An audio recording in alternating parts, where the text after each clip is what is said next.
வாழ்த்தவாக. நான் உங்கள் ஆத்மேஸ்வரன். முருகன் கோயில் சார்ந்து பல பிரச்சனைகள் ஓடிட்டு திருப்பரங்குன்றத்துல முருகனுடைய மலையை இன்னொருத்தவங்க அவங்க மலைன்னு சொல்லி உரிமை கொண்டாடுறாங்க. நம்மளுடைய இடம் அப்படின்னு நினைக்கப்பட்ட திருச்செந்தூர் கடல் பகுதியை, கடல் நில சார்ந்த பகுதியை கடல் அரிப்பு மூலியமா நிறைய எடுத்துட்டு போயிட்டே இருக்கு. அதாவது நம்ம கிட்ட இருந்து ஒரு சைடு நிலம் முருகன் எடுத்துக்கிட்டு இருக்கிறாரு. இன்னொரு இடத்துல அவர் நிலத்துக்கே பஞ்சாயத்து. இந்த மாதிரி ரெண்டு விஷயங்கள். அவருடைய முதல் படை வீட்டில் ஒரு பிரச்சனை, ரெண்டாவது படை. போன வீடியோல நம்ம திருப்பரங்குன்றம் பத்தி பார்த்தோம். இந்த வீடியோல திருச்செந்தூர்ல என்ன நடக்குது அப்படிங்கிறத. திருச்செந்தூர்ல நிறைய சிலைகள் அமானுஷமான சிலைகள் நிறைய கிடைக்கிறதாகவும், அதுல இருந்து நிறைய பின்னமான சிலைகளை அதுல போட்டாங்க, கடல்ல எரிஞ்சிருக்காங்க. அது இப்ப கடல் அரிப்புனால நமக்கு கிடைக்குது அப்படின்னு ஒரு சாரார் சொல்றாங்க. இது காலநிலை மாற்றத்தினாலதான் இந்த கடல் அரிப்பு வருது அப்படின்னு ஒரு சாரார் சொல்றாங்க. இதுல நம்மளுடைய கேள்வி என்ன அப்படின்னா, ஒரு சிலைய நீங்க பிரதிஷ்டை பண்ணும்போது ஆகம விதிகள் படி அந்த சிலைக்கு ஒரு சக்தி கொடுத்துதான் அதை பிரதிஷ்டை பண்ணுவீங்க. அப்போ அந்த சிலையை நீங்க பின்னமான அப்புறம் கடல்ல போட்டு அந்த சிலை திருப்பி வரும்போது அதோடைய சக்தியோட தான் அது திருப்பி வரும் அப்படிங்கிறது ஒரு விஷயம். இது எப்படி சொல்றேன் அப்படின்னா, இங்க இருக்க ஒரு கோயில்ல ஒரு அம்பாளுடைய சிலை கை உடைஞ்சிருது, பின்னமாயிருக்கு.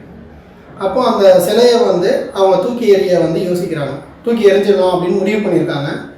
அப்போது கனவுல அம்பாள் என்ன கேட்டிருக்கா அந்த பூஜாரி கிட்ட அப்படின்னா, உன்னுடைய மகளுக்கு இந்த மாதிரி கை போயிருந்தா நீ இப்படி தான் கவனிக்காமல் தூக்கி போட்டுருவியா அப்படின்னு கேட்டிருக்கான். அதனால என்ன பண்ணியிருக்காங்கன்னா, அதையே சிவனுடைய கருவறையில் ஒரு சைடில் வச்சு இப்போ வரைக்கும் அந்த சிலைக்கு பூஜை நடந்துட்டு தான் இருக்கு.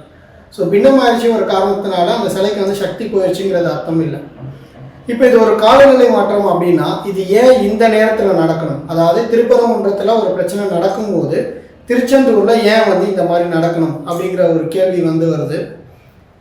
அதே மாதிரி திருச்செந்தூரை சுற்றி இப்போ நிறைய மயில்கள் சுற்றி வரதா ஒரு விஷயம் போயிட்டு இருக்கு. இது எல்லாருமே இது முருகனுடைய செயல் அப்படின்னு பார்க்குறாங்க. இது எப்பவுமே ஆன்மீகமாக பார்க்குறவங்களுக்கு ஆன்மீகம், அறிவியலியாக பார்க்குறவங்களுக்கு அறிவியல், இப்படி தான் நம்ம பேசுவோம். ஆனால் இப்போது நம்ம எல்லாருக்கும் ஒரு காமனான கேள்வி, திருப்பரங்குன்றம் பிரச்சனை வரும்போது திருச்செந்தூர்ல ஏன் இப்படி நடக்கணும் அப்படிங்கிற ஒரு விஷயம். திருப்பரங்குன்றம் அவர் சந்தோஷத்துல தேவயானையை கல்யாணம் பண்ண ஒரு இடம். ஆனால் திருச்செந்தூர் அவர் கோபமா இருந்த இடம். ஸோ கோபமான இந்த இடத்துல இது நடக்கிறது அவருடைய கோபத்தை தான் காட்டுது அப்படிங்கிறது எங்களுடைய பார்வை. எங்கள் தியானத்தில் வந்ததும் அதுதான். நம்ம யாருக்குமே சொன்ன மாதிரி சித்தர்களுடைய ஆட்சி வரும் அப்படின்னு சொன்னோம். அதுக்கு நிறைய பேர் கமெண்ட் பண்ணியிருந்தாங்க. அதாவது இந்த காலத்தில் போய் இதெல்லாம் நம்புறீங்களே அப்படின்னு.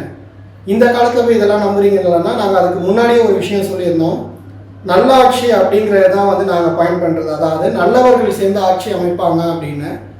இப்போ அந்த கேள்வி கேட்டிருந்தாங்களா, அதாவது சித்தர்கள் ஆட்சி வர்றது இந்த காலத்துலலாம் சாத்தியம் இல்லை அப்படின்னா அவங்க முடிவே பண்ணிட்டாங்க. நல்லவங்க இங்கே கிடையாது, அவங்க ஓட்டு போட்டு தேர்ந்தெடுக்கிறவங்களும் நல்லவங்களை தேர்ந்தெடுக்க போகிறது இல்லை அப்படிங்கிற ஒரு முடிவாக அவங்க வந்துட்டாங்க போல இருக்கு. இந்த சம்பவங்கள் இப்போ நடந்துட்டு இருக்க சம்பவங்களும் தெளிவாக சித்தர்களோட ஆட்சி, அதாவது நல்லவர்களோட ஆட்சி வரப்போகுது அப்படிங்கிறது தான் காட்டுது. இதுக்கு அடுத்தபடியாக என்ன நடக்க போகுது அப்படிங்கிறத பொறுத்து இருந்து பார்ப்போம். எல்லாம் அவன் செயல். ஆனந்தம் ஆத்மானந்தம்.